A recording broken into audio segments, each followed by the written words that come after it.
क्या एलियंस भेस बदलकर हम भारतीयों के साथ रहते हैं? और आखिर क्यों 99% लोगों के लिए लॉ ऑफ अट्रैक्शन भैया काम ही क्यों नहीं करता? साथ साथ क्या कभी आपने ये सोचा है कि हम इंसान हकीकत में वेजिटेरियन थे या फिर नॉन वेजिटेरियन? तो हाय गाइस, मैं हूं आकाश और हर बार की तरह वीडियो भी होने वाली है एक नंबर इन्फॉर्मेटिव। तो अगर आप चैनल बनाए हैं तो इस चैनल को सब्सक्राइब कर उस बेल आइकन को प्रेस जरूर कीजिएगा। गाइस, क्या आपको पता है कि आप चुटकी बजाते ही आसानी से पता कर सकते हैं कि आपका क्लोज वंस या फिर आपका फ्रेंड एज कंपेयर टू दूसरे इंसान ज्यादा लंबे समय तक जिएगा या फिर कम? और देखो, इसके लिए ना आपको ज्यादा कोई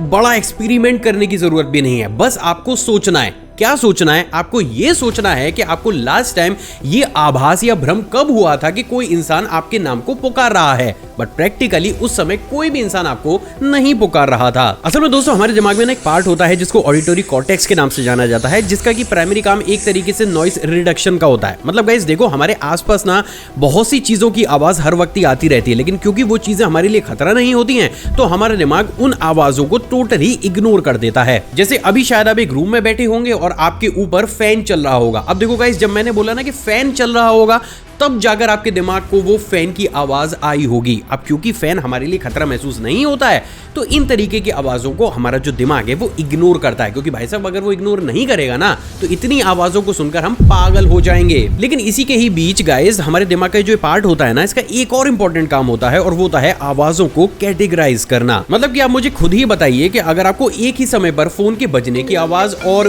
बस के अचानक से तेज हॉर्न की आवाज सुनाई दे, तो आप किस चीज के ऊपर रिएक्ट करोगे? ऑब्वियसली बात है, आप बस के हॉर्न के ऊपर रिएक्ट करोगे, क्योंकि फोन हमारे लिए हार्मफुल नहीं है, लेकिन बस का हॉर्न हमारे लिए हार्मफुल है। क्यों? क्योंकि जो बस का हॉर्न होगा ना, उसको कैटेगरी में हमारे दिमाग ने और ज्यादा ऊपर रखा हुआ है, और इस कैटेगरी में जो सबसे ऊपर जो आवाज रखी जाती है वो होता है हमारा खुद का नाम। और ऐसे इसलिए होता है गाइस, क्योंकि बचपन से ही हमारा दिमाग ट्रेंड हो जाता है कि जैसे कोई इंसान हमारा नाम लेता है तो भाई हमें हर हाल में रेस्पॉन्ड करना होता है। अब देखो, दिमाग के पास कोई लिखी हुई भाई चिट्ठी तो होती नहीं है कि आपका नाम लिया और चिट्ठी उसके पास पहुंच जाए। तो होता क्या है, नॉर्मली हमारा दिमाग हर एक आवाज को वेव फॉर्म में पहचानने की कोशिश करता है, और पर्टिकुलरली अगर कोई इंसान बात कर रहा होता है या किसी इंस्ट्रूमेंट से सेम उसी वेवलेंथ की वैसी ही स्पेक्ट्रम की आवाज निकलती है, तो कभी कभी हमारे दिमाग को यह भ्रम होता है कि भाई उन आवाजों के बीच में एक ऐसा स्पेक्ट्रम भी मौजूद है जहां पर हमारा नाम किसी इंसान ने पुकारा है, पर प्रैक्टिकली वहां पर ऐसा कुछ भी नहीं होता है और हमें यह भ्रम होने लगता है। तो अब देखो गाइस, अगर आपको यह भ्रम ऑलमोस्ट हर दूसरे दिन, तीसरे दिन या हफ्ते में एक बार होता है, तो कांग्रेचुलेशंस, आपका जो दिमाग है वो काफी ज्यादा एक्टिव है और वो अच्छे तरीके से आपके इम्यून सिस्टम को जो है वो कंट्रोल करे हुए है। लेकिन अगर आपको ये चीज महीने में एक बार या 2 महीने में सुनाई देती है, तो इसका मतलब ये है कि आपका जो दिमाग है वो मॉडरेट लेवल पर एक्टिवेट है और उसको अभी आपको ना थोड़ा सा ज्यादा अलर्ट करने की जरूरत है। लेकिन अगर बाई चांस ये चीज आपको 6 महीने में, साल भर में, या फिर प्रैक्टिकली आपको याद ही नहीं है कि लास्ट टाइम आपके साथ ऐसा भ्रम कब हुआ था, तो एक्चुअल बेसिस पर आपका दिमाग जितना एक्टिवेट होना चाहिए था आपको हेल्दी रखने के लिए, वो उस लेवल पर कहीं भी मैटर नहीं कर रहा है। एंड इवन पास्ट कुछ रिसर्चेस तो ये भी कहती हैं कि अगर किसी इंसान को ये याद ही नहीं है कि लास्ट टाइम उसे ऐसा कब भ्रम हुआ था, तो उसे ना थोड़ा सा कॉन्शियस होकर अपने दिमाग को एक्टिवेट रखने की जरूरत है, क्योंकि अगर ऐसा नहीं होगा तो टू बी वेरी ऑनेस्ट, यही चीज आपके लिए आगे चलकर एक बहुत बड़ा डिजास्टर बन जाएगी। और छोटी मोटी जैसे सर्दी जुकाम वाली चीजें होती है ना, वो बीमारी भी हम इंसानों को जब लगेगी तो वो बहुत बड़ा रूप ले लेगी, क्योंकि उसको कंट्रोल करने के लिए ब्रेन की जिस पार्ट को ज्यादा एक्टिवेट होना चाहिए था वो हकीकत में उतना एक्टिवेट है ही नहीं। गाइज, अभी ना मैं अगर आपसे पूछूं कि इस धरती पर जितनी भी लिविंग स्पीशी मौजूद हैं उनका ओरिजिन कहां हुआ होगा, मतलब किस प्लेनेट पर हुआ होगा, तो आप सभी एक ही झटके में बोलोगे कि भाई अर्थ पर ही तो हुआ है, ये कैसी बहकी बहकी बातें कर रहे हो। लेकिन क्या आपको पता है कि हमारी धरती पर ना एक ऐसी फिश भी मौजूद है जिनके बारे में आप जब भी रिसर्चर से पूछेंगे तो भाई साहब उनके माथे पर हर बार ही पसीना आ जाएगा, क्योंकि तमाम किताबें चाटने के बाद भी ना कोई भी रिसर्चर ये प्रूफ नहीं कर सकता कि वो फिश हमारी अर्थ से ही ओरिजिन हुई होगी। एक्चुअली गाइस, मैं बात कर रहा हूं एलिगेटर गार फिश की, जिसके बारे में ये कहा जाता है कि ये फिश पिछले 10,000 सालों से भी ज्यादा लंबे समय से हमारी अर्थ पर मौजूद है। यानी कि सिंपल लैंग्वेज में, जिस टाइम पर हमारे वो डायनासोर होते थे ना, उस टाइम से पहले भी ये फिश हमारी अर्थ पर पाई जाती होगी। अब नॉर्मली ये देखो गाइस कि जो हमारा ये प्लेनेट है ना, इसके ऊपर जितने भी लिविंग स्पीशी जन्म लेते हैं, ए से लेकर जेड तक, उनकी जो स्किन होती है ना, उसका कोर नेचर काफी हद तक हमारी अर्थ के कोर नेचर नेचर से मिलता जुलता होता है। यानी कि सिंपली उनकी जो स्किन होगी वो टिश्यूज से मिलकर बनी होगी, या उनका जो कैरेक्टर होगा वो स्किन के जैसा होगा, ना कि मेटल के जैसा। लेकिन अगर घूम फिर कर मैं बात इस फिश की करूं तो भाई साहब इसकी जो स्किन है ना वो 98% मेटेलिक प्रॉपर्टी की बनी हुई है। यानी कि अगर आप इस फिश को नाइफ से काटने जाओगे ना भाई साहब आसानी से कटेगी नहीं। एंड इवन जब इसके ऊपर आप नाइफ चलाओगे तो चिंगारियां निकलेंगी जैसे मेटल के ऊपर से निकलती हैं। इसकी स्किन मेटेलिक प्रॉपर्टी होने की वजह से आसानी से इलेक्ट्रिसिटी को कंडक्ट कर लेती है। एंड इवन अगर मैं आपसे बोलूं कि इस फिश के ऊपर थोड़ा सा आप हिट करिए तो इसकी स्किन से ठीक वैसी ही आवाज आएगी जैसे अगर मैं आपको बोलूं कि मेटल के किसी भी बॉल के ऊपर आप किसी चीज को लेकर हिट करते हैं ना तो मेटेलिक सी आवाज आती है। सेम वैसी ही आवाज इसकी स्किन के ऊपर से भी आती है। अब देखो गाइस ये जो क्वालिटीज है ना ये 100% हमारी अर्थ की कोर नेचर से तो बिलोंग करती नहीं है। यानी कि जितनी भी स्टडीज अभी तक हमने करी है उसके हिसाब से धरती पर तो इस तरीके की स्पीशी का ओरिजिन नहीं हो सकता। And to be very honest भाई ये शब्द मेरे नहीं है बल्कि रिसर्चर्स ने खुद इस चीज को एक्सेप्ट किया है। तो अब गाइस देखो अब इस चीज को अगर हम बेस मान लें और ये मान लें कि चलो डायनासोर के टाइम से कोई भारी सभ्यता आकर इस स्पीशी को हमारी अर्थ पर छोड़ गई होगी तो सोचने वाली बात फिर ये बनेगी कि भाई देखो अगर उस प्लेनेट के एनिमल की स्किन ही इतनी ज्यादा हार्ड और मेटेलिक है कि आज हमारे जो रिसर्चर्स है ना वो भी इसे प्रॉपर तरीके से खत्म नहीं कर पा रहे हैं, तो वहां की जो इंटेलिजेंस ह्यूमन या एलियन स्पीशी भी अगर होगी तो उसकी स्किन कितनी ज्यादा हार्ड होगी। एंड लास्टली क्यों ना इस चीज को हम उन काउंटर से भी जोड़कर देखें जिसमें लोग ये बोलते हैं कि उनका इंटरेक्शन ग्रे कलर के एक अजीबोगरीब परजीवियों से भी हुआ था जिनकी स्किन काफी हद तक मेटेलिक थी। और ऐसे आर्टिकल्स भी आपको भर भर कर इंटरनेट पर देखने को मिलेंगे। बट देखो गाइस ऑनेस्टली मुझे ये समझ में नहीं आता कि क्यों इन दोनों ही चीजों को बेस मानकर एक साथ रिसर्च नहीं करी जाती, क्योंकि अगर रिसर्च करी जाएगी तो मोस्ट प्रोबेबली एक बहुत बड़े राज से हम आसानी से पर्दा उठा सकते हैं। या टेक्निकली ये बोलूं कि रिसर्च की जाती होगी लेकिन आम लोगों तक उसे कभी लाया नहीं जाता। गाइस आपने भी बड़े बड़े क्रिएटर्स या मोटिवेशनल स्पीकर्स के मुंह से तो जरूर सुना होगा कि अगर आपको लाइफ में कुछ भी अचीव करना है तो उसको बस अच्छे तरीके से विजुलाइज करो और वो चीज बस सोचो कि आपने उसको पा लिया है और वो चीज अपने आप ही दौड़ते हुए आपके पास चली आएगी। बट प्रैक्टिकली मुझे सच सच बताओ कि कितने ही लोगों के साथ हकीकत में ऐसा हुआ है। भाई अगर देखो सच बताऊं ना तो शायद 100 में से एक इंसान को कुछ मिल जाता होगा ऐसे विजुलाइज करके, और शायद एक भी मैं ज्यादा ही बोल रहा हूं। मेरे हिसाब से तो ऐसा नहीं होता। अब देखो गाइज ऐसा नहीं है कि चीजें नहीं होती हैं, विश्वास करना बहुत अच्छी बात है लेकिन प्रैक्टिकली ना हमें थोड़ा सा साइंस के बारे में भी सीखना चाहिए कि भाई जिस दिमाग को आप बेवकूफ बनाकर अपने गोल को अचीव करने के लिए ट्रेंड कर रहे हो ना हकीकत में भाई वो काम कैसे करता है। तो देखो गाइस बिल्कुल सिंपल लैंग्वेज में हमारा जो ये दिमाग होता है ना ये डोपामीन का भूखा होता है, लेकिन हमारे दिमाग के साथ सबसे बड़ी प्रॉब्लम ये है कि जब चाहे तब डोपामीन को रिलीज नहीं कर सकता, क्योंकि डोपामीन हमारे दिमाग के अंदर सिर्फ तभी रिलीज होता है जब हम कुछ अच्छा खाते हैं, कुछ अच्छा देखते हैं या फिर हमें कुछ अचीव करने की अच्छी वाली फीलिंग आती है। तो अब इस केस में अगर आप एक गोल को बनाते हो डेली सोने से पहले या पूरे दिन ही उसको विजुलाइज करके ये एहसास दिला देते हो अपने दिमाग को कि भाई देखो ये चीज मैंने अचीव कर लिया, तो जब जब आप ऐसा करेंगे ना आपका दिमाग डोपामीन की एक सर्टेन अमाउंट को रिलीज करेगा। लेकिन ये ऐसा नहीं है कि जिंदगी भर ये क्रम चलता ही रहेगा, क्योंकि गाइस आप कोई सी भी रिसर्च उठाकर देख लो ये बात आपको हर एक रिसर्च में मिलेगी कि हमारा जो दिमाग है ना ये एक टाइम के बाद सेम चीज के लिए उतना डोपामीन रिलीज नहीं करता जैसा कि ये इनिशियल स्टेज पर कर रहा था। देखो बिल्कुल सिंपल लैंग्वेज में अगर आपकी कोई भी फेवरेट डिश है, अगर मैं उसको आपको 1 दिन या 2 दिन लगातार खाने के लिए दूं तो आप बहुत खुशी के साथ उसको खा लेंगे। लेकिन अगर वही चीज मैं 4 महीने तक लगातार करूं, भाई साहब मैं लिख के दे रहा हूं 4 महीने तो छोड़ो, आप 5वें या 6ठे दिन भी ना उस डिश को देखकर ऐसे नाक मुंह सिकोड़ लोगे कि यार ये मुझे नहीं खानी। क्यों? क्योंकि चौथे 5वें दिन के बाद जैसी वो डिश आपके सामने आएगी आपका दिमाग अब उस डिश को देखकर इतना ज्यादा डोपामीन नहीं निकाल रहा होगा एंड एज अ रिजल्ट वही हमारी फेवरेट डिश अब हमें बोरिंग लगने लगेगी। और गाइज यही सेम सी लेकिन अलग सी प्रॉब्लम ना विजुअलाइजेशन को लेकर भी जनरेट होती है। एक्चुअली में गाइज देखो जितने भी ये बड़े बड़े मोटिवेशनल स्पीकर्स होते हैं या जो क्रिएटर्स होते हैं वो डेली आपसे ये बोलते हैं कि आपको हर रोज अपने दिमाग को ये एहसास दिलाना है कि भाई देखो प्रैक्टिकल बेसिस पर मैं बहुत सारा सक्सेसफुल हूं, मैं अमीर हूं, मेरे ऊपर मतलब पैसा ही बरस रहा है। तो एक टाइम के बाद वो विजुअलाइजेशन आपका दिमाग जो है वो रियलिटी बना लेगा। बट टेक्निकली देखो ऐसा बिल्कुल भी नहीं होगा, क्योंकि एक टाइम के बाद अगर आप डेली अपने दिमाग को ये एहसास करा रहे हो ना तो दिमाग का उस गोल से या उस फीलिंग से पूरी तरीके से इंटरेस्ट हट जाएगा और उस केसेस में फिर वो गोल अचीव करने में ना वो आपको मदद नहीं करेगा, बल्कि प्रैक्टिकल बेसिस पर क्लियरली बोलूं तो आपका दिमाग आपके लिए ही परेशानियां क्रिएट करेगा उस गोल को अचीव करने में। क्योंकि प्रैक्टिकली उस एहसास से या उस गोल से ब्रेन जितना डोपामीन कलेक्ट कर सकता था भाई आपने विजुलाइज करके ही उतना रिलीज करा लिया।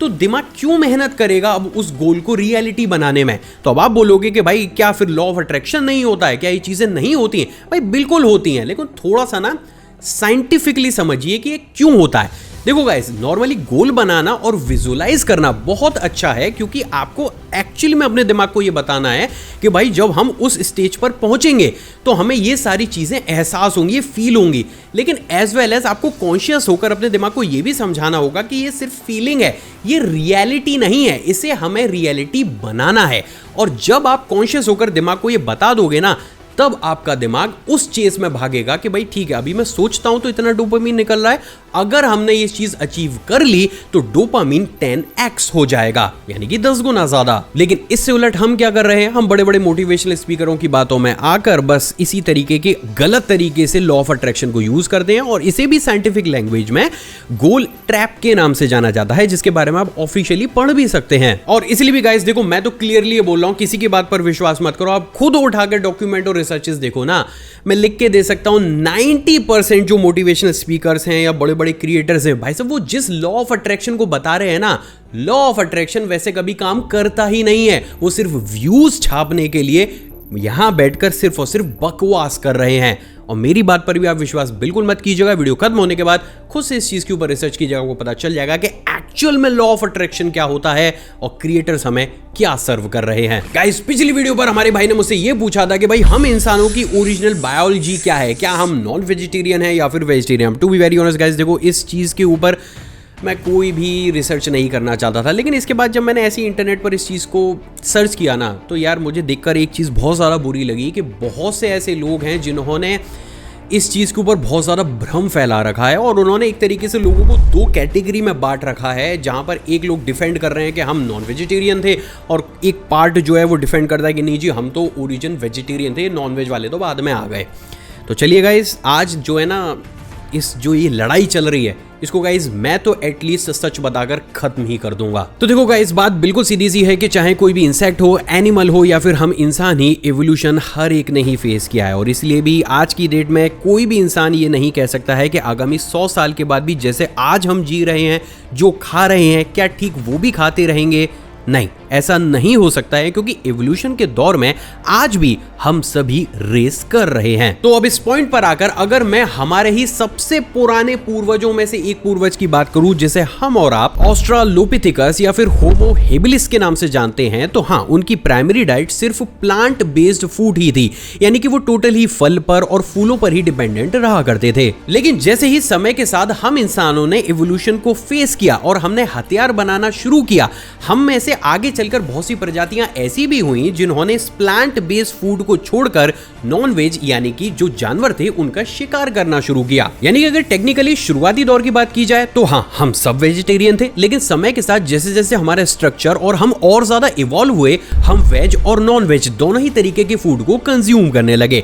तो अब शायद आपके दिमाग में ये आया होगा कि चलो भाई ठीक है, नॉन वेज हमने बाद में कंज्यूम करना शुरू किया, बट एक्चुअली में हम इंसानों की बायोलॉजी कैसी है, मतलब हम इंसानों का ये शरीर डेवलप किस चीज को खाने के लिए हुआ है, वेज को या फिर नॉन वेज को। तो देखो गाइस, यहाँ पर ना आप खुद को सुपर ह्यूमन मान सकते हो, क्योंकि देखो जो हमारे ये दांत है ना, ये नॉर्मली वेजिटेरियन एनिमल और नॉन वेजिटेरियन एनिमल के बीच में ही कहीं स्टैंड करते हैं, क्योंकि ये आसानी से नॉन वेज को भी च्यू करके खा सकते हैं, जबकि जो प्लांट बेस्ड मटेरियल होते हैं उसको ये आसानी से कट करके खा सकते हैं। तो अब अगर बात में अगर हमारे गट साइज की करूं तो देखो guys, normally non vegetarian animal के कंपैरिजन में ये थोड़ा सा ज्यादा बड़ा है, जबकि वेजिटेरियन एनिमल के कंपैरिजन में ये छोटा है। जिससे बात पूरे तरीके से क्लियर हो जाती है कि हमारा जो एक गट है ना, ये पूरे ही तरीके से आइडल है वेज और नॉन वेज दोनों ही खाने के लिए। तो वहीं दोस्तों, अब बात अगर मैं अपने गट में मौजूद एंजाइम्स की करूं तो देखो ये जो एंजाइम्स है ना, ये प्रॉपर तरीके से वेज और नॉन वेज दोनों ही तरीके के फूड को डाइजेस्ट कर सकते हैं। लेकिन भाई देखो, अब यहाँ पर आप ये भी बोल सकते हो कि भाई शुरुआती दौर में हमारे जो एंसेस्टर्स होंगे भाई वो काफी भोले भाले रहे होंगे,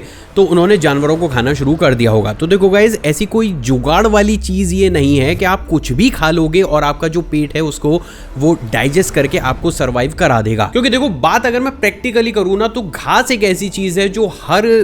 टाइम पर, यानी कि हमारे एवोल्यूशन के टाइम पर मौजूद रही होगी, लेकिन हम घास खाते हैं क्या? नहीं खाते। क्यों? क्योंकि एक्चुअली में हमारे पेट के अंदर ऐसे एंजाइम्स नहीं हैं जो ग्रास को एक्चुअल बेसिस पर जो है वो डाइजेस्ट कर सके। तो ये कहना कि हमारे एंसेस्टर्स भोले भाले थे और उन्होंने ऐसे ही नॉनवेज को खा लिया होगा, ये बात पूरी तरीके से बेतुकी है। हमारी बॉडी इस चीज को खाने के लिए केपेबल थी, इसलिए हमारे एंसेस्टर्स ने इन चीजों को कंज्यूम करना शुरू किया। तो टेक्निकली गाइस बात अगर साइंटिफिकली भी की जाए तो देखो हमारी ह्यूमन बॉडी को अगर आज की डेट में आप उठाकर देखोगे ना, तो ये एक ऐसी अमेजिंग मशीनरी है जो कि वेज और नॉन वेज दोनों ही तरीके के फूड को अच्छे तरीके से कंज्यूम करके हमें हेल्दी बना सकती है। तो देखो लड़ने का यहाँ पर फिर कोई पॉइंट नहीं बनता है कि हमारे पूर्वज वेजिटेरियन थे या फिर नॉन वेजिटेरियन, क्योंकि ये काफी हद तक यार बेतुका है। क्योंकि प्रैक्टिकली गाइस देखो बात ये है कि इवॉल्व हम अभी भी हो रहे हैं, तो आगे आने वाले 100 साल 200 साल या 300 साल के बाद हो सकता है कि हमारा जो बॉडी है वो किसी और तरीके के मटेरियल को भी खाने के लिए केपेबल हो जाए। तो क्या उस कंडीशन पर हम ये रो रहे होंगे या परेशान होंगे या लड़ रहे होंगे इस चीज़ को सोच करके हम वेजिटेरियन थे कि नॉन वेजिटेरियन? नहीं होगा ना, क्योंकि उस पॉइंट पर शायद आज वेज और नॉन वेज खा रहे हो, उस पोजीशन पर हम 3 मटेरियल को खाने लगे। तो क्या कोई ये बोल सकता है कि इवोल्यूशन के दौर में हम आगे आने वाले समय में कौन सी चीज खा पाएंगे और कौन सी नहीं? तो गाइस देखो अपने आप में ये क्वेश्चन तो बहुत ज़्यादा इंटरेस्टिंग था, जिसको मैंने शायद कोशिश करी है कि इस भ्रम को मैं तोड़ सकूं और इस लड़ाई को खत्म कर सकूं। बस मुझे प्रॉब्लम उन क्रिएटर से है जो लोगों को ऐसे भड़काकर सिर्फ व्यूज के लिए, अटेंशन के लिए ना 2 गुटों में बांट देते हैं, जहां पर लोग ये लड़ रहे होते हैं कि हमारे एंसेस्टर्स वेजिटेरियन थे, कुछ लोग बोल रहे होते हैं कि नहीं जी हम तो नॉन वेजिटेरियन ही थे। बट प्रैक्टिकल बेसिस पर अगर आप इसको खुले दिमाग से पढ़ोगे तो ये वेज और नॉन वेज वाला मैटर भाई एग्जिस्ट करता ही नहीं है। क्या परजीवी हमारे साथ भारत में भेष बदल कर रह सकते हैं? वेल गाइस, भले ये टॉपिक अभी आपके लिए काफी ज्यादा अजीब लग रहा होगा, लेकिन हाँ इसके अगर प्रैक्टिकल आंसर को दूं तो यस, परजीवी बेहद ही आसानी से हमारे साथ भेष बदल कर रह सकते हैं। तो देखो गाइज इस चीज को प्रॉपर समझने के लिए ना हमें थोड़ा सा टाइमलाइन के ऊपर ध्यान देना होगा। मतलब हमें ये जानना होगा कि जो परजीवी है ना ये एक्चुअली में हमारी अर्थ पर कब से मौजूद थे। तो गाइज देखो अगर बात ऑथेंटिक डेटा की जाए तो आज से 10,000 साल पुरानी या 12,000 साल पुरानी भी हमें बहुत सी ऐसी कार्विंग्स देखने को मिली हैं, जहां पर गुफाओं में हमें कुछ इस तरीके की स्पेसशिप या फिर अजीब से एनिमल हमारे पूर्वजों के द्वारा कार्व किए हुए मिले हैं। और ऐसा नहीं है कि ये चीज सिर्फ हमें इंडिया में ही मिली हो या इंडिया के आसपास ही मिली हो, दुनिया भर में जितनी भी कंट्री मौजूद है कहीं ना कहीं किसी न किसी के इतिहास में इन तरीके की पेंटिंग्स हमें देखने को मिली हैं। तो ये बोलना कि भाई परजीवी कितने लंबे समय से हमारे प्लेनेट पर रह रहे हैं, एक्चुअल बेसिस पर बोलूँ तो ये काफ़ी ज़्यादा बेतुका होगा, क्योंकि हमें खुद नहीं पता है कि इस टाइमलाइन में ये जो परजीवी रहे हैं या इन तरीके की जो चीजें रही हैं वो कितने समय पुरानी है, क्योंकि शायद ही हम इंसानों से भी ज्यादा पुरानी होगी। तो अब इस पॉइंट पर आप ये काउंटर कर सकते हो कि अगर भाई इतनी ही पुरानी सभ्यता है और हमारी अर्थ पर रह रही है तो हमें दिख क्यों नहीं रही? ऐसा कैसे पॉसिबल हो सकता है कि हमारे प्लेनेट पर कोई आकर रह रहा है और हमें वो दिख नहीं रहा? तो गाइस देखो हमारे जो रिसर्चर्स है ना वो खुद से इस बात को बोलते हैं कि अगर आज की डेट में किसी भारी सभ्यता को हमारी अर्थ पर आना है और उसे हमसे चिपकर रहना है तो उनके लिए बेस्ट लोकेशन होगी हमारे समुद्र। और देखो गाइस बात बिल्कुल ही सिंपल है, आज की डेट में 90% हमारी जो ओशियन है ना ये अनडिस्कवर्ड है और ये इतने ज़्यादा विशाल है कि भाई साहब ह्यूमंस तो छोड़ दीजिए, जो ये परमानेंट सैटेलाइट्स भी होती है ना ये भी फ्रीली अगर इन्हें छोड़ दिया जाए तो ये एक फ्रेम में इतने बड़े ओशियंस को हर टाइम कैप्चर नहीं कर सकती। तो अब यहाँ पर आप मुझसे क्रॉस करेक्शन कर सकते हैं कि भाई एलियन जो है वो ओशियन में रहते हैं, इसका क्या प्रूफ है? तो गाइस देखिए मेरी हमेशा यही कोशिश रहती है कि मैं जब भी इस चैनल के ऊपर कुछ भी बोलूं भाई उसके ऑथेंटिक कोई ना कोई प्रूफ आपको ला कर दूं, तो इसका भी दूंगा। और वो प्रूफ है ये वीडियो क्लिप जिसको अभी रिसेंटली कैलिफोर्निया के वेंचुरा में शूट किया गया है और इसमें क्लियरली लाइट का एक बड़ा सा ऑब्जेक्ट पानी के अंदर लैंड होता हुआ दिखाई दे रहा है। अब इस पॉइंट पर हाँ मुझे पता है बहुत लोग ये बोलेंगे कि भाई ये वीडियो तो फेक भी हो सकती है, तो क्लियरली मैं आपको बता दूं कि किसी नॉर्मल इंसान ने शूट नहीं करी है, बल्कि एक बहुत बड़ा स्ट्रीमिंग प्लेटफॉर्म है जिसका नाम मैं यहाँ नहीं ले सकता हूँ, उनकी ऑफिशियल डॉक्यूमेंट्री के अंदर इसे शूट किया गया है। और ये इतनी ज़्यादा अजीब थी कि आज की डेट में ना इसको यूएस गवर्नमेंट के सामने भी सबमिट किया गया है कि वो इसके ऊपर प्रॉपर रिसर्च को करें। एंड मोस्ट प्रोबेबली जितने भी लोगों ने उस डॉक्यूमेंट्री को देखा होगा वो समझ गए होंगे कि मैं किस डॉक्यूमेंट्री और कितने बड़े प्रोजेक्ट की बात कर रहा हूँ। अब उससे भी ज़्यादा अगर मैं आपको एक इंटरेस्टिंग बात बताऊँ तो जब ये इंसिडेंट हुआ और पानी के नीचे थोड़ी बहुत इन्वेस्टिगेशन को किया गया तो वहाँ पर रिसर्चर्स को एक ऐसा ऑब्जेक्टिव सिग्नल भी देखने को मिला है जिसके थ्रू ये पता चला है कि पानी के नीचे एक्चुअल में मेटल का एक ऐसा ऑब्जेक्ट हो सकता है जिसकी जो लंबाई है वो 1 किलोमीटर से भी ज़्यादा बड़ी हो। और देखो गाइज ये 1-2 बार नहीं हुआ है, बल्कि इस इलाके में जिसका मैंने अभी नाम लिया है उसमें ये इतना ज़्यादा कॉमन है कि अगर आप खुद इनकी डॉक्यूमेंट्रीज को देखोगे अलग अलग या फिर इन लोगों के इंटरव्यूज़ को भी अगर आप सुनोगे ना तो इनके लिए ये चीज़ काफ़ी ज़्यादा कॉमन है। मतलब जैसे चांद सितारे हैं हमारे लिए, इन लोगों के लिए ऐसी अजीब सी चीज़ों का पानी में जाना और निकलना है। तो अब देखो यहाँ पर आप ये बोल सकते हो कि चलो ठीक है भाई विदेशों में ये होता भी है, इंडिया का क्या? इंडिया में तो ऐसी चीज़ें हमें देखने को नहीं मिलती हैं। तो देखो गाइस, प्रैक्टिकली ऐसा नहीं है कि इंडिया में ये चीज़ें होती नहीं है, बट थोड़ा सा ना जेन्युइनिटी के साथ ये सोचिए कि इसरो का भाई बजट ही कितना है। भाई देखो, नासा के पास इतना बजट होता है ना कि उनके 10 या 12 मिशन भी फेल हो जाएं भाई, उन पर कोई फर्क नहीं पड़ता। लेकिन ऑन दी अदर हैंड बात अब इसरो की करो, अगर हमारा भाई साहब एक मिशन भी अगर फ्लॉप हो जाता है तो हमारे रिसर्चर्स को ऑलरेडी जो पहले से ये सोच रहे होते हैं कि कम से कम दाम में कैसे बेच सकते हैं, उनके ऊपर इतना बर्डन पड़ जाता है कि या तो उसके अगले मिशन को कैंसिल कर दिया जाता है, या अगर कैंसिल नहीं भी किया जाता है तो उसमें हद लेवल की कॉस्ट कटिंग की जाती है। और एक्चुअली में हमारे रिसर्चर्स के पास इतना बजट नहीं होता है कि वो इस तरीके के चांस ले सकें या करोड़ों या अरबों रुपए सिर्फ इसी चीज़ के ऊपर खर्च कर सकें, ये देखने के लिए कि क्या हमारे समुद्रों में भी ऐसी चीज़ें हो रही हैं या फिर नहीं हो रही। लेकिन गाइस देखो, प्रैक्टिकली ऐसा बिल्कुल भी नहीं है कि इसरो इस चीज़ को टोटल ही इग्नोर करता हो, क्योंकि अगर आपको भी याद होगा तो आज से कुछ टाइम पहले जो हमारे इसरो के चीफ हैं एस सोमनाथ, उनका जब एक इंटरव्यू लिया गया था, उन्होंने खुद इस चीज़ को एक्सेप्ट किया था कि हाँ, हमसे भी ज़्यादा एडवांस सभ्यता जो है वो अर्थ पर मौजूद हो सकती हैं, वो किसी भी फॉर्म में हो सकती हैं, हमारे बीच हो सकती हैं। और ये अगेन मेरे शब्द नहीं है, ये उन्हीं के ही इंटरव्यू में कहे गए शब्द हैं। तो ये कहना कि क्या इसरो इस चीज़ को एडमिट नहीं करता है, भाई बेवकूफ़ी होगी, क्योंकि जो चेयरमैन है वो खुद इस बात को एक्सेप्ट कर रहे हैं on camera. Out of my earlier statement that there are aliens out in the universe. और देखो गाइस, प्रैक्टिकली ये चीज़ें ना सिर्फ यहाँ तक भी सीमित नहीं है, क्योंकि आप 2024 में हार्वर्ड यूनिवर्सिटी की स्टडी को उठाकर देख लो, जिसमें ये क्लेम किया गया कि जो हम इंसान है वो अर्थ पर अकेले नहीं है। इससे पहले जनवरी 2020 में ब्रिटेन की जो पहली एस्ट्रोनॉट थी हेलन शर्मन, उन्होंने भी अचानक से दुनिया के सामने आकर ये बोला था कि भाई देखो, एलियंस जो होती है सिविलाइजेशन, वो हम इंसानों के बीच ही शेप बदल कर रह रही है। सिर्फ इतना ही नहीं, आप अक्टूबर 2017 का यूनिवर्सिटी ऑफ ऑक्सफोर्ड का एक रिसर्च उठाकर देख सकते हो, जिसमें ऑफिशियली उनकी वेबसाइट पर भी ये पब्लिश किया गया है कि मे बी जो परजीवी हैं वो हम इंसानों से कई ज़्यादा एडवांस है और इंसानों की तरह ही दिख भी सकते हैं, और वो इतने ज़्यादा हम लोगों से मिलते जुलते होंगे कि इनकी कल्पना आप नहीं कर सकते। और ये सारे ऑफिशियल स्टैट्स आपको ऑनलाइन अभी भी देखने को मिलेंगे। तो गाइज, अब अगर इस पॉइंट पर आप इन सारे ही इंसिडेंट्स और हमारी उस टाइमलाइन को मिलाकर देखेंगे तो आप ये पाएंगे कि देखो, ये चीज़ कोई नई नहीं है। ऐसा नहीं हुआ कि अभी रिसेंट टाइम में ऐसा हो रहा है, 10,000 साल 12,000 साल पहले भी इस चीज़ के हमें जो है वो प्रूफ मिलते हुए रहे हैं। और रही बात गाइस, देखो ये पानी वाली थ्योरी की, तो ब्राज़ील भी इसका एक बहुत बड़ा एग्जांपल है, जहां पर अगर आप खुद से भी रिसर्च करके देखेंगे तो ब्राज़ील में आज की डेट में भी एक ऐसी सिटी है जहां पर इसी तरीके के इंसिडेंट्स हमें देखने को मिल रहे हैं। मतलब अगर आप इन सारे ही कनेक्शंस को मिलाकर अगर देखेंगे तो ये कहना कि आज की डेट में हम जो इंसान हैं वो अर्थ पर पूरे ही तरीके से अकेले हैं, भाई देखो, ये काफ़ी हद तक सिर्फ बेतुकी बात ही होगी। तो गाइस देखो, प्रैक्टिकली आप मुझसे पूछोगे कि क्या ऐसी चीज़ें होती हैं और इंडिया में भी ऐसे लोग जो हैं वो हमारे बीच मौजूद हैं, तो देखो प्रैक्टिकल आंसर बोलूँ तो हाँ, क्योंकि आप रिसर्च उठा के देखेंगे, आप आर्टिकल्स उठाकर देखेंगे तो ऐसा तो नहीं है कि आप आंख बंद करके बोल दे कि नहीं ऐसी चीज़ें होती ही नहीं है। होती तो यार एक बार होती, 2 बार होती, इतने लंबे समय से होती हुई आ रही हैं, बार बार होती हुई आ रही हैं। हमारे इसरो के चीफ हों या और भी लोग हों जो ऑथेंटिक लोग हैं, उन्होंने भी इस चीज़ को एक्सेप्ट किया है। ऐसा नहीं है कि उन्होंने आंख बंद कर ली कि नहीं ऐसा होता ही नहीं है। तो भाई जब इतने बड़े बड़े लोग जो हैं वो इस चीज़ को नकार नहीं पा रहे हैं तो हम कैसे नकार सकते हैं। फिर भी मुझे नहीं समझ में आता क्यों बड़ी बड़ी स्पेस एजेंसी जो है वो इस राज को हमसे छुपाए हुए हैं। बट गेस व्हाट, शायद एक दिन ये राज भी हम सब लोगों के सामने आ ही जाएगा। आई होप गाइस आज का एपिसोड आपको पसंद आया और आपने ऑलरेडी इस वीडियो को लाइक कर दिया होगा। मुझसे इंटरेक्शन को बढ़ाना चाहते हैं, नीचे कमेंट सेक्शन में कमेंट कीजिएगा, या फिर आप चाहें तो मुझे इंस्टाग्राम पर भी फॉलो कर सकते हैं। एक और फ्रेश कमाल एपिसोड में आपसे दोबारा मुलाकात होगी दोस्तों। जय हिंद। और हाँ, चैनल की कम्युनिटी पर थोड़ा सा एक्टिव रहिएगा, क्योंकि वहाँ पर मैं टाइम टू टाइम अपडेट डालता रहता हूँ।